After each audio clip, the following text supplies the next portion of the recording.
नमस्कार दोस्तों, आप सभी का स्वागत है कहानी आपकी और मेरी ग्रहों की ज़ुबानी यूट्यूब चैनल के ऊपर में। इसमें आज जो हम लोग बात करेंगे तुला लग्न के लिए 13 सितंबर से 19 सितंबर के बीच में किस तरह से रहेगा समय। लग्न पर शुक्र आ रखे हैं, शुक्र लग्नाधिपति हैं। शनि जो है वो आपके लिए कारक ग्रह है। शनि आपके लिए केंद्र और त्रिकोण के स्वामी हैं।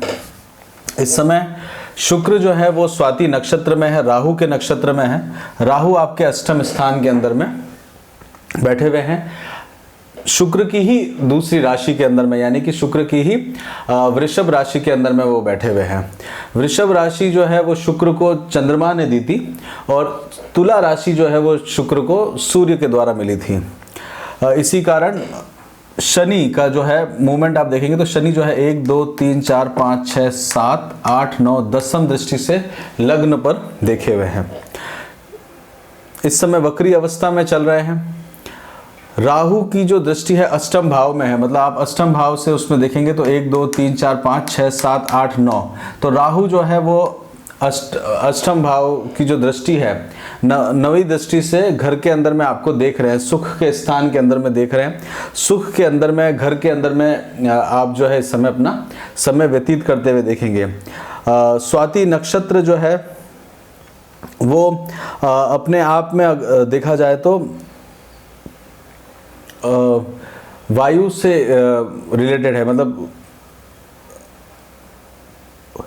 इसमें अगर आप देखेंगे तो शुक्र जो है आपको फैसिलिटेट के बारे में तय करेगा। आपको जो है जीवन के अंदर में नई नई चीज़ों के अंदर में, मटेरियलिस्टिक लाइफ के ऊपर में, ज्ञान के ऊपर में, अपने ज्ञान वृद्धि के ऊपर में आपका जो है वो ध्यान केंद्रित करने की कोशिश करेगा।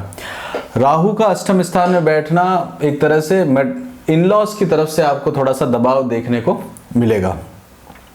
राहु रोहिणी नक्षत्र के अंदर में मूवमेंट कर रहे हैं इसलिए। और आपके परिवार में चंद्रमा जो है वो 13 तारीख को आपके परिवार और आपके इन-लॉज के परिवार के अंदर में आपका जो है इन्वॉल्व होते हुए समय लेके आएगा। मंगल 12वें स्थान पे है। मंगल जो है बुध की राशि में है। मंगल 1 2 3 4 पराक्रम स्थान में देख रहे हैं, 2 स्थान के अंदर में बैठे हुए हैं। 6 7 8 अष्टम दृष्टि, मतलब मंगल की अष्टम दृष्टि अपने घर पे है, तो स्पाउस के ऊपर में आप देखेंगे तो वहाँ पे स्पाउस के लिए किसी व्यक्तिगत चिंता को लेके आता है। शुक्र आपको यहाँ पे सपोर्ट करते रहेंगे। आपका घूमने का, फिरने का इस तरह का मन करेगा, आपका नई नई चीज़ों को एक्सप्लोर करने का इस समय मन करेगा और इलेक्ट्रॉनिक्स आइटम के प्रति आपका आकर्षण बढ़ेगा, क्योंकि राहु जो है वो इलेक्ट्रॉनिक्स आइटम को भी रिप्रेजेंट करते हैं। इसमें और अगर देखा जाए तो सूर्य जो है वो आपके 11वें स्थान में है, मित्रों के स्थान में है, तो मित्रों के साथ में समय व्यतीत करते हुए आपका जाएगा जो पूरा महीना है। 16 तारीख को आप देखेंगे, 16 सितंबर के बाद 17 तारीख को सूर्य जो है आपके 12वें स्थान के अंदर में आएंगे बुध और मंगल के साथ में। यात्राओं को लेके आप ट्रैवल कर सकते हैं क्योंकि बुध भी वहाँ पे हैं और बुध जो है वो कम्युनिकेशन से रिलेटेड है, तो विदेश के अंदर में कम्युनिकेशन वगैरह करने का आपको मौका देखने को मिलेगा। बुध जो है वो आपके लिए लंबी यात्राओं के कारक है और साथ के साथ में किसी भी तरह के व्यय के स्थान में, मतलब बुद्धि के द्वारा व्यय का स्थान के अंदर में वहां पे बैठे हुए हैं।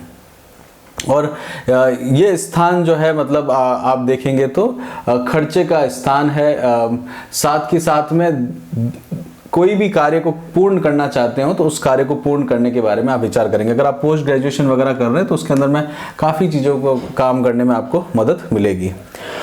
गुरु और शनि आपके केंद्र में बैठे हुए हैं। गुरु जो है आपकी 10वीं राशि के अंदर में यहाँ पे उतना इम्पैक्ट नहीं लेके आ पाते, तो घर के अंदर में बड़ों की राय जो है वो सुनने का कोशिश करिएगा। माता की विशेष करके राय सुनने का इस समय प्रयास करिएगा। गुरु इस समय वक्री अवस्था में है तो पड़ोस के अंदर में, पराक्रम के स्थान के अंदर में आपको स्थिति वैसी रहेगी। गुरु धनिष्ठा नक्षत्र में है, मंगल के नक्षत्र के अंदर में विराजमान है, तो मंगल जो है वो आपके लिए घर परिवार का कारक है, साथ में स्पाउस का भी कारक होता है। तो ये पोजीशन है सारे ग्रहों की और उनका इम्पैक्ट रहेगा। इसके साथ में हम लोग बात करते हैं, चंद्रमा की बात करते हैं। तो चंद्रमा जो है वो वृश्चिक राशि के अंदर में रहेंगे, अनुराधा नक्षत्र के अंदर में रहेंगे, तो ये दिन आपका घर परिवार मित्रों के साथ में बीतता हुआ आपके लिए जाएगा। अनुराधा नक्षत्र जो है वो एक तरह से खान पान से रिलेटेड भी रहता है, तो खान पान के लिए समय आपका व्यतीत होता हुआ रहेगा। और साथ में पब्लिक लाइफ के अंदर में भी आपको डीलिंग करने का इस दिन मौका मिलेगा 13 सितंबर को। 14 सितंबर को धनु राशि के अंदर में रहेंगे, ज्येष्ठा नक्षत्र में, बुध के नक्षत्र में रहेंगे। तो बुध के नक्षत्र में रहने के कारण धनु राशि में आएंगे तो छोटे भाई बहनों के प्रति खर्चा या उसके अंदर में व्यय करते हुए आप इसको अपने आप को इस समय देखेंगे। कोई धार्मिक स्थान का भी विजिट आपको इस समय हो सकता है। 15 सितंबर को आप देखेंगे तो पूर्वाषाढ़ा नक्षत्र के अंदर में जाएंगे। पूर्वाषाढ़ा नक्षत्र जो है वो एक बैलेंस नक्षत्र है और साथ के साथ में शुक्र का नक्षत्र है। तो आप अपने लिए कुछ प्लान करते हुए देखेंगे। धनु राशि में है, गुरु के है, तो घर परिवार से रिलेटेड कामकाज के अंदर में अपने आप को इन्वॉल्व होते हुए पाएंगे। 16 सितंबर को आप देखेंगे तो उत्तराषाढ़ा नक्षत्र के अंदर में चंद्रमा जाएंगे। उत्तराषाढ़ा नक्षत्र में जाते हुए एक तरह से किसी चीज को नया क्रिएट करने का आपका इस समय मन करेगा। उत्तराषाढ़ा नक्षत्र के अंदर में आपको काफ़ी चीज़ें आगे पहुंचाने के बारे में आप प्लान करेंगे और साथ ही साथ में उत्तराषाढ़ा नक्षत्र जो है वो विश्व देवाओं का नक्षत्र है। मतलब आपको काफ़ी जगह से सपोर्ट लेने की ज़रूरत पड़ेगी, अपने बुजुर्गों से सपोर्ट लेने की ज़रूरत पड़ेगी। समय का सदुपयोग करने के साथ साथ में विल पावर को भी अपना ऑर्गेनाइज करने की इस समय ज़रूरत पड़ेगी। कुछ नया क्रिएट करने के लिए, सृजन करने के लिए, आपको कार्य करने के लिए ये 16 सितंबर का दिन आपका बीतेगा। साथ ही साथ में गुरु और शनि दोनों ही वहाँ पे बैठे हुए हैं। तो उत्तराषाढ़ा नक्षत्र के अंदर में रहते हुए एक किसी चीज़ के अंदर में पेनिट्रेट करने के बारे में समझेंगे।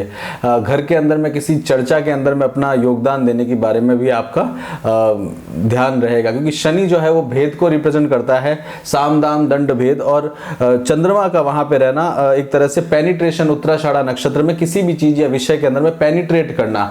और शुक्र का लग्न के अंदर में आना, कोई गोपनीय कार्य को अंदर में उजागर करना, ये पेनिट्रेशन करना, गुप्त शत्रुओं के प्रति योगदान के अंदर में आपको लेके जाता है। और अपनी नॉलेज के हिसाब से 4th हाउस नॉलेज का भी होता है, जो आपकी बेसिक नॉलेज होती है उसको रिप्रेजेंट करता है। 17 सितंबर को श्रवण नक्षत्र के अंदर में चंद्रमा रहेंगे। श्रवण नक्षत्र चंद्रमा के ही नक्षत्र हैं, चंद्रमा की इंटेंसिटी बढ़ी हुई है और शनि जो है उसके साथ में बैठे हुए हैं। तो शनि का वहाँ पे रहना, श्रवण नक्षत्र एक ही नक्षत्र के अंदर में रहना अपने आप में एक तरह का विष योग क्रिएट करता है। कर्म क्षेत्र के रिलेटेड किसी कारणवश विष योग जैसा क्रिएट आपको देखने को मिलेगा। गुरु भी वहाँ पे हैं, गुरु भी वहाँ पे बैठे हुए धनिष्ठा नक्षत्र में। गुरु वक्री अवस्था में, चेष्टा बल उनका बहुत अधिक बढ़ा हुआ है, दिग्बल के अंदर में बहुत अधिक बढ़े हुए हैं। गुरु जो है वह आपके लिए दो स्थान या उपचय स्थान के स्वामी हैं, आपके 6th हाउस के और आपके 3rd हाउस के स्वामी हैं। तो आपको जो है बेसिकली मदर से रिलेटेड, परिवार के रिलेटेड कामकाज के अंदर में आपको इन्वॉल्व करते हुए देखेंगे। मतलब मदर के घर के अंदर में आप जो है वहाँ पे अपना समय व्यतीत करते हुए इस समय अपने आप को पाएंगे। 18 सितंबर को धनिष्ठा नक्षत्र में जाएंगे चंद्रमा। धनिष्ठा नक्षत्र जो है एक तरह का एक्टिव नक्षत्र में से आता है। धनिष्ठा नक्षत्र जो है वसु से रिप्रेजेंट है, ड्रम उसका सिंबल है, किसी भी कारणवश शोर मचाने का या उसका कार्य के अंदर में है और एक तरह से बेनिफिशियली अच्छी चीज़ों को आमंत्रित करता है। तो जीवन में अच्छी चीज़ों को आमंत्रित करने के लिए, घर परिवार के लिए अच्छी चीज़ों को आमंत्रित करने के लिए आप इस समय को व्यतीत करेंगे, अपने नॉलेज को व्यतीत करते हुए इस समय दिखेंगे। उसके बाद में 19 सितंबर को कुंभ राशि शतविशा नक्षत्र में रहेंगे। शतविशा जो है वो एक इंडिपेंडेंट वे में काम करता है, राहु का नक्षत्र है। इन-लॉज की तरफ से इंडिपेंडेंट काम के अंदर में आप अपने आप को इन्वॉल्व होते हुए देखेंगे। काफ़ी सारी जिम्मेदारी को खुद लेते हुए इस समय 19 सितंबर को देखना होगा और साथ में शत्रुओं को विजय प्राप्त कराने वाला भी है, शत्रुओं से विजय प्राप्त कराने का भी है। अगर आपकी शत्रुता है किसी से तो वहाँ पे आपको वो सक्सेस देने के लिए आपको सपोर्ट करेगा, क्योंकि शनि की तृतीय दृष्टि भी 1 2 3 रोग ऋण और शत्रु के घर पे है और गुरु के साथ में बैठे हुए हैं, तो उसको भी वो कम करने के अंदर में आपकी सहायता करते हुए इस सप्ताह में आपको दिखेंगे। कुछ विशेष पर्व हैं वो उनके बारे में बात करते हैं। तो शनि का प्रदोष व्रत है 18 तारीख को, ये आपके लिए बहुत अच्छा रहेगा। शनिवार को है प्रदोष व्रत, तो ये आपके लिए बेनिफिशियल रहने वाला है। साथ के साथ में एकादशी जो है वो भी आपके लिए 17 तारीख को ठीक रहेगी, क्योंकि गुरु जो है इस समय नीच राशि के अंदर में है, तो एकादशी का व्रत करना आपके लिए बेनिफिशियल रहेगा।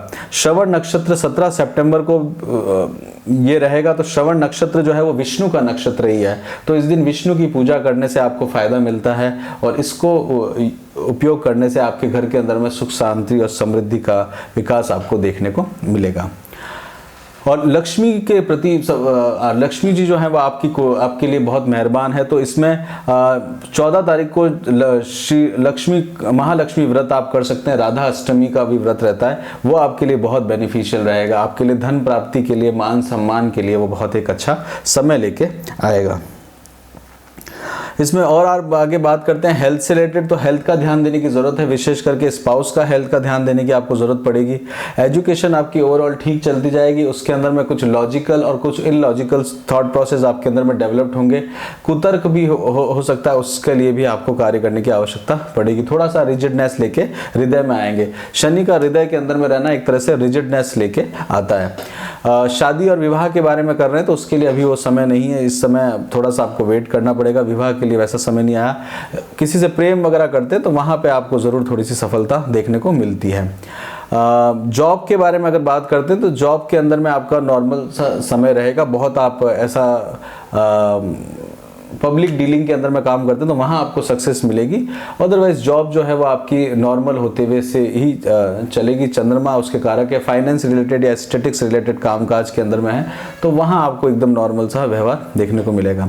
बिजनेस के अंदर में देखा जाए तो बिजनेस के अंदर में पार्टनरशिप में काम करते हैं तो वहाँ पर थोड़ा सा सावधान रहने की जरूरत है। अदरवाइज बिजनेस जो है वो आपका अच्छे से चलता रहेगा। कनेक्शंस अच्छे बैठेंगे, दूर दराज के कनेक्शंस अच्छे बैठेंगे जहाँ पे आप ग्रोथ होते हुए अपने आप को देखेंगे।